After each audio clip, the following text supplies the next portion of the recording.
ശബരിമല സ്വർണ്ണക്കൊള്ളയിൽ മുൻ പ്രതിപക്ഷ നേതാവ് രമേശ് ചെന്നിത്തല നൽകിയ മൊഴിയിൽ വിശദ പരിശോധനയ്ക്ക് SIT തയ്യാറെടുക്കുന്നു. രമേശ് ചെന്നിത്തല പറഞ്ഞ വ്യവസായിയിൽ നിന്ന് കൂടുതൽ വിവരങ്ങൾ ശേഖരിക്കും. അതേസമയം സ്വർണ്ണക്കൊള്ളയിലെ ഒന്നാം പ്രതി ഉണ്ണികൃഷ്ണൻ പോറ്റിയെയും മുൻ അഡ്മിനിസ്ട്രേറ്റീവ് ഓഫീസർ മുരാരി ബാബുവിനെയും 2 ദിവസത്തെ കസ്റ്റഡിയിൽ വിട്ടു. ശബരിമല സ്വർണ്ണക്കൊള്ളയിൽ രമേശ് ചെന്നിത്തല നൽകിയ മൊഴിയിൽ വ്യവസായിയെ സമീപിക്കുന്നതിൽ ഉൾപ്പെടെ രഹസ്യ സ്വഭാവം നിലനിർത്താനാണ് പ്രത്യേക അന്വേഷണ സംഘം ആലോചിക്കുന്നത്. സ്വർണ്ണക്കൊള്ളയിൽ പുരാവസ്തു കള്ളക്കടത്ത് സംഘങ്ങൾക്ക് ബന്ധമെന്ന ആരോപണത്തിലും അന്വേഷണ സംഘം വിശദ പരിശോധന നടത്തും.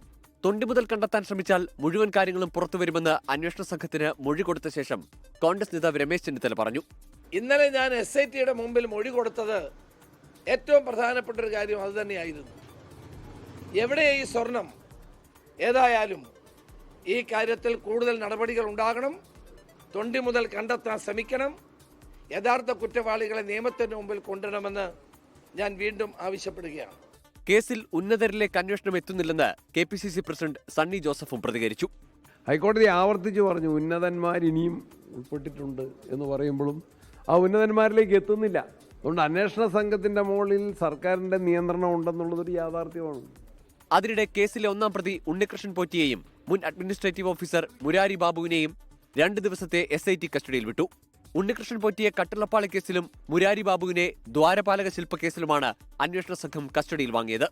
കേസിൽ മുൻ എക്സിക്യൂട്ടീവ് ഓഫീസർ സുധീഷ് കുമാറിന്റെ 2 ജാമ്യാപേക്ഷകളും വിജിലൻസ് കോടതി തള്ളി.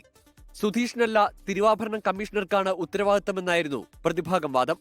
എന്നാൽ ഉദ്യോഗസ്ഥൻ എന്ന നിലയിൽ സുധീഷ് കുമാറിനും പങ്കുണ്ട് എന്നാണ് പ്രോസിക്യൂഷൻ വാദിച്ചത്. വിവിധ ബ്യൂറോകൾക്കൊപ്പം ന്യൂസ് ഡെസ്ക് 24. ലോകത്തെവിടെയായാലും ഏത് സമയത്തും 24 വാർത്തകളും ഓഗ്മെന്റഡ് റിയാലിറ്റി പാക്കേജുകളും എക്സ്പ്ലെയിനറുകളും വിശദമായി കാണാൻ ഞങ്ങളുടെ YouTube ചാനൽ നിങ്ങൾക്ക് സബ്സ്ക്രൈബ് ചെയ്യാം.